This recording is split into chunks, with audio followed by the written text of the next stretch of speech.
past the mansion-turned sought-after resort, to the sunlight glittering off the inky water, the waves kissing the shores of Sunset Beach, and her worries fell away.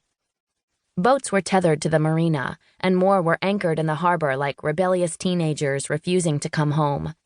While she'd eventually left the island to start her life, growing up here, she'd always felt like a marina boat, following the rules and making the best of it, sticking around the island long after Deirdre had gotten scholarships and left to make her mark on the world. Feeling the pull of the bistro, she pushed herself to run the few extra blocks to take a quick peek before heading back to her mother's house. Unlike the Silver House, the bistro, a renovated boathouse, was built on the flat terrain of the sandy beach. The back faced the parking lot, and the front overlooked the water. Abby's breath caught at the sight of the bistro sign, perched tall and proud on steel legs attached to the double-peaked roof. The sign had been there since her father had first opened the restaurant several years before she was born. Surrounded by the sense of the sea and memories of her parents' laughter, which had once seemed ever-present, she made her way to the side patio, taking in the shuttered windows and the closed-for-the-season sign hanging on the weather-beaten siding. She could still recall images of her father with perfect clarity, his long white hair tied back in a ponytail, his matching beard unkempt, and his gray-blue eyes dancing with happiness as he wandered through the restaurant, joining guests at their tables for brief chats.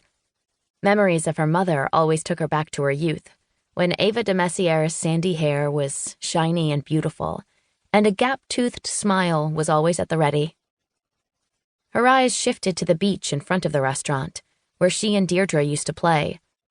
The rickety, weathered gray fence that had once held colorful lanterns had been consumed by bearberry bushes as untamed as her hair.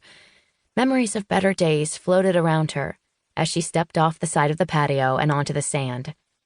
Even in her sneakers, she loved the feel of sinking into the sand.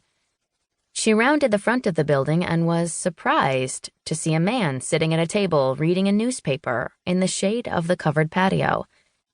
It reminded her of her father, who used to read every page while he drank his coffee in the morning. But who reads actual newspapers anymore? And where did you get that table and chair? A travel mug from the sweet barista, her friend Kira Silver's coffee house around the corner, sat on the table beside a book and a delicious-looking croissant. He'd made himself right at home, in his crisp, short-sleeved button-down shirt, which revealed enticingly defined, but not overly muscled, arms, khaki pants, and loafers. Loafers? On the beach? A gold watch clung to his wrist, another anomaly. His toffee-brown hair was brushed back, giving her an extraordinary view of his clean-shaven, handsome face as she stepped closer. His chiseled jawline and aquiline nose were a little too familiar, though she couldn't place where she'd seen him. He looked a lot like a distinguished David Beckham. Yum. But he wasn't tattooed. Was that why he looked familiar? He lowered the newspaper, his serious dark eyes finding hers as he said, "Good morning." His rich voice gave her goosebumps. His lips quirked up in amusement, and she realized she was standing on the beach right in front of him, hands planted on her hips, blatantly staring. "Hi. She chided herself for sounding flustered and a little embarrassed, and threw her shoulders back as she said, "You know this is private property, right?" "Yes, I'm aware," he said, setting the newspaper on the table as if he had all the time in the world. "Do you always make yourself at home on other people's property?" He arched a brow. "How do you know I don't own this place?"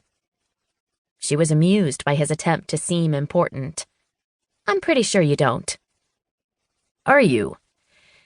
Well then, you're probably right." He leaned forward and crooked his finger, motioning for her to come closer. It had been so long since a man had caught her attention, much less since she'd been beckoned by a hot guy, and her pulse quickened like a schoolgirl's. Only she was a grown woman,